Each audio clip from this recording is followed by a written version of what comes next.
it will have changed. It absolutely happens every time. Yeah, that makes sense.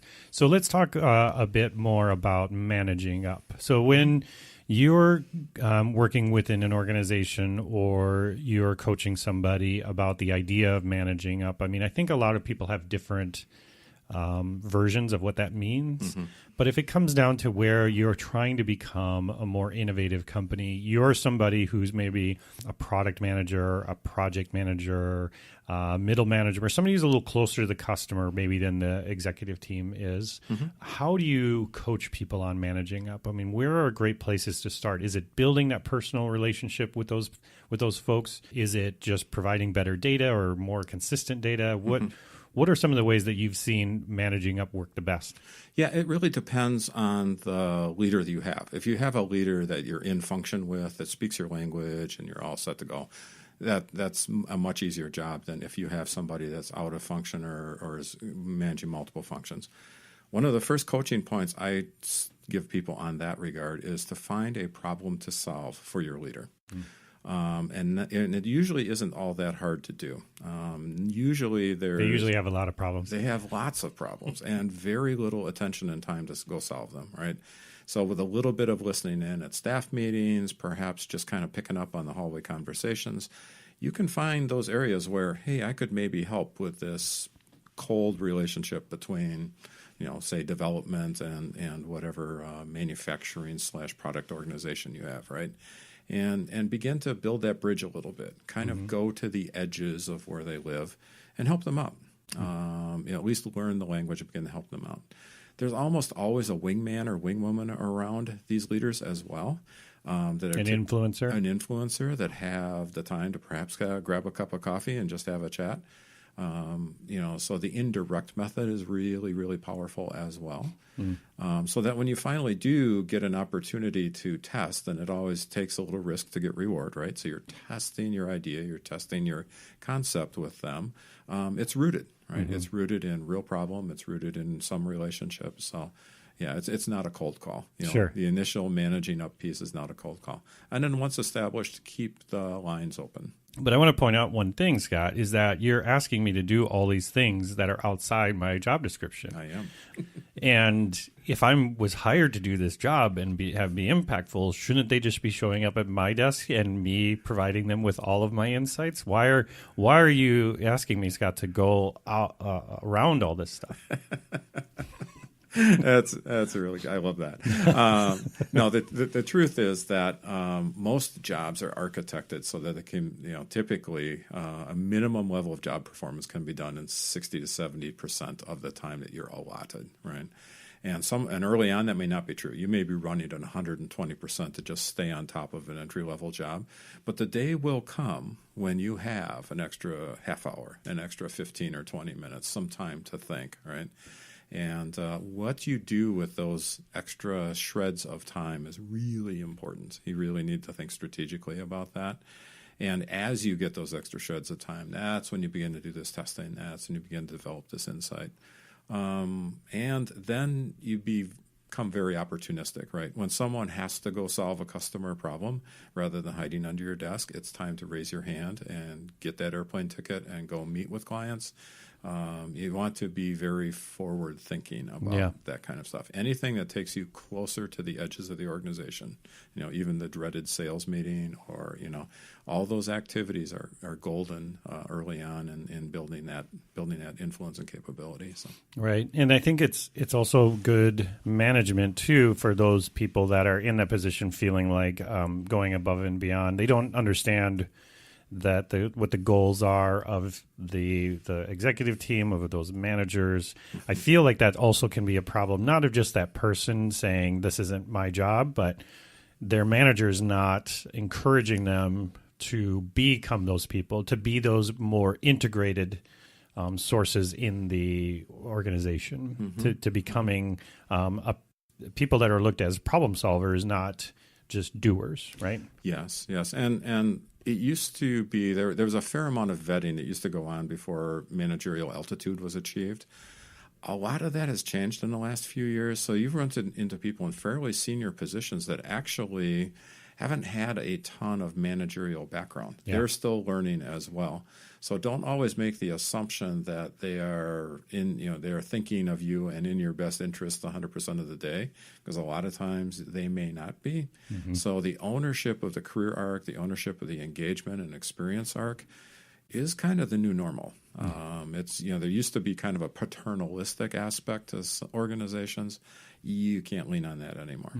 I remember you talking, I think it was in a podcast, about that maturity of the organization.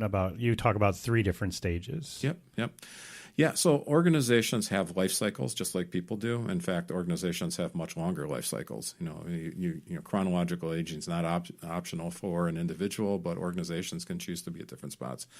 There's a mantra that I use where there's really 3 critical events in any organization. The first one is the origin event.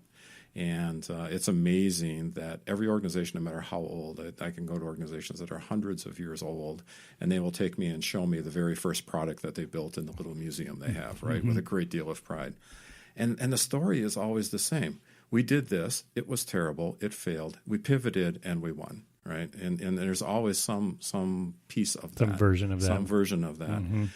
And it's this idea that there's always someone that had to sit at the kitchen table at 4 a.m, dream up the idea, actually make it happen, right? And that origin event has a lot to do with the culture of the organization. So there's this, and it has to do a lot with reinventing the organization, which we'll talk about in a minute.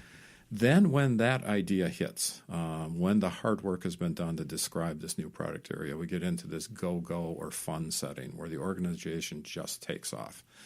And in that environment, usually what happens almost always is that there's a founder in the middle of a circle of doers, and they build themselves a very flat organization where they just go after stuff. Their number one word is yes. They will agree to anything. Is there strategic product lines at that point? No. It's whatever somebody wanted, right? Yeah. And in doing that, right, the organization takes off like crazy. It's a fun place to be. There's, beer and pizza, and it's very family environment. Very family oriented, right?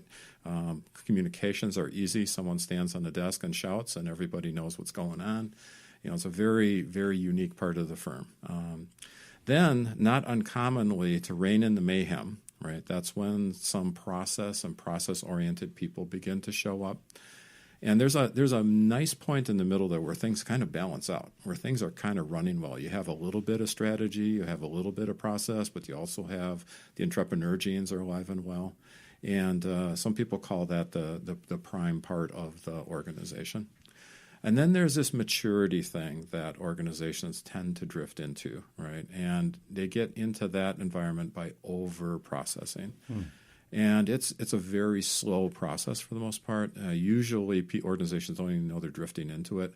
But once they do, they start to hire people that are more about the process than the product, more about keeping things clean than keeping things aligned to the customer. Yeah, and one of the things I've heard you say before about this, and this is I like this because I've experienced this myself, is where that transition can take place because of somebody makes a big mistake, or the organization as a whole makes a huge mistake, because it's all this happy fun time, and then all of a sudden there's a lawsuit, or a bunch of people quit and start their own business, or some event happens where it's like going from high school to college, right? Right, exactly.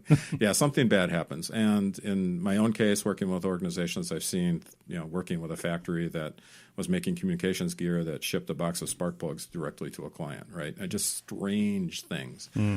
People have big quality issues. And for the first time, it's the time that they've really lost. Usually during the fun cycle, somehow they're able to hold it together and grab victory from the jaws of defeat. And failure is welcome at that point, in that small stage, right? Because you're okay, that's not the type of clients we want. And you can kind of excuse a lot of things, right? But like what you're saying, when you get to this next level event, when that happens, the mirror comes up pretty hard in front of your face. Yes. Yeah. It's usually material enough that the founder loses a bunch of money. The organization loses some of its reputation, may even lose some key personnel over it. It's a big deal. And that's the time when people say, you know what, we really need to have some adults around here, right? Begin to establish some of this stuff. Right. Let's buy an ERP system. Yep. Yep. Let's get HR and let's get a real HR accounting team. It's almost always right on top of what they messed up. Let's get a real engineering manager that can put together a product line map. Let's go get a quality person that can make sure that we don't all go to jail. Real accounting, ERP, et cetera. Yeah. And then from that, so they go to that kind of adolescent stage. And then what's the next stage? You mentioned 3. Yeah, so this maturity crisis is the next thing that comes up. Okay. After the organization peaks, it's this maturity crisis. Got it. And it's that is the most subtle thing, and honestly, it's the most typical thing I get called in to help with, because that is a very uncomfortable place, especially for the entrepreneurially oriented people in the organization. Yeah, because they're feeling very constrained. Because you kind of tipped over that magic 127 people figure, whatever it is. Yes, yes. Fundamentally, most people can manage by sheer charisma about between 100 and 150 people, right? Yeah. Once you get to groups of those kinds of folks, right, which not uncommonly as a vice president, they'll take on organizations of plus or minus 100, right? Once you get groups of those all stuck together, right, people are pattern-making machines. So they get very comfortable and confident in those patterns. And once those are in place, it takes a lot to break people out of that. Yeah, and what you were saying, then I feel like that's when they start looking for that outside perspective, that outside help. We're driving by the hood of the car here. Yep. We need somebody to come in and help map out the road out further for us. Yeah. And what they don't ask for and they desperately need is a plan that not only includes let's do the new, but also how does it fit in the core organization, right? How is this good for all of us, not just some of us? And that's a tough one. That's for a strategist, that's a tricky spot to get into. Sure. Have you ever had somebody at one of these places say, well, why are you here? I mean, we know our customers better than you could ever know. Why are you coming in? Who is this person coming in to tell us to make these changes? Yeah, almost always. Always? No, it's especially on the sales and distribution side. Right? They just assume that they are, and they do know the market they live in. They know very, very well.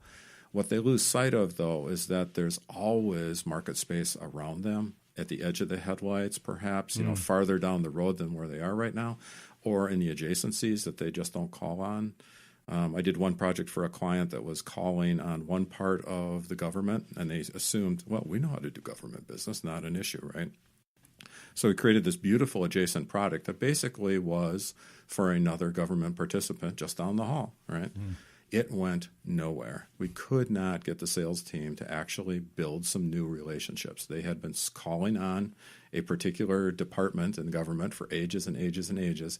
To get the hunter gene reactivated again to go step down the hallway was almost impossible. We wound up putting in some very specific overlay Salesforce to be able to go do that, which was stunned everybody at the time, right? But now that I've done this a few times, I realize, my goodness, Salesforces are very specialized. They're an incredibly specialized organization, and they find their paths for winning. They find their ways to introduce things. And once they do that, they want to run that playbook very, very consistently. Yeah. Well, and especially for sales, it's a group that gets told no 80% of the time, 90% of the time. Yep. So if you find something that works, you're going to stick to it as close as you can. Yeah, and it's usually a big wake-up call for an entrepreneur. An entrepreneur constantly wants to change the playbook, right? They'll go out on a sales call, let's change this, this, and this, and it'll freak the sales guy right out. What do you mean you want to change up the deck? We only just did one call, right? We don't do that till we do 100 calls, so. Yeah, well, and speaking of that, I recently had Mark Jensen on, and we talked about how product teams can be called the sales prevention department. And because the salespeople are going out there and they're promising the world, which they absolutely should be, because I believe that in a lot of organizations, sales can actually be some of the most innovation drivers as a group within the organization, because they are pushing the limits in a lot of ways. And I've heard product managers refer to themselves, well, I'm the grown-up in the room. I have to say no to this and say no to that. And, again, it goes back to that balance where you do want your sales staff going out and saying, oh, really? You want this messaging capability within this product or something? I bet. Give me a couple of days. I'll come back and